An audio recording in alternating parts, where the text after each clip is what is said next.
happening now. Soccer players on Maui are getting a unique opportunity to showcase their skills. For the first time ever, the major island soccer organization is on the Valley Isle. Chelsea Davis is live in Kahului to tell us more. Hey, Chelsea.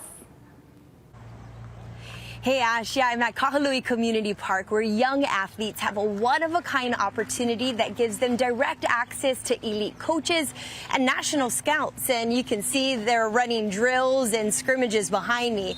As you said, the major island soccer organization, also known as MISO Player Development Program, will host the very first MISO games on Maui tomorrow.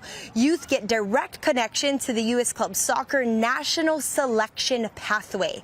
The executive director of MISO PDP Hawaii says that their mission is to create a sustainable, unified pathway for every island. He says Maui's soccer community is rich with talent, culture, and commitment. So he says they're here to support that foundation with structure, opportunity, and a belief that Hawaii's players can compete with the very best. We have a direct line into the national programs of U.S. Club Soccer and U.S. Soccer.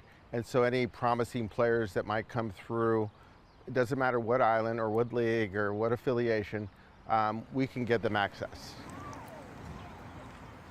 So the MISO games are happening tomorrow at the Central Maui Regional Sports Complex. It will give players high-level match opportunities and high-intensity training sessions designed to mirror national development programs.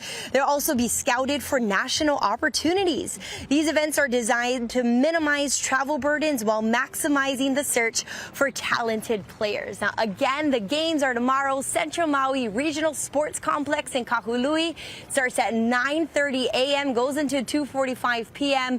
You have to register, so if you want to learn more or to register, we have all the information on our website at hawaiinewsnow.com. Just look for this story. Reporting live in Kahului, I'm Chelsea Davis for Hawaii News Now.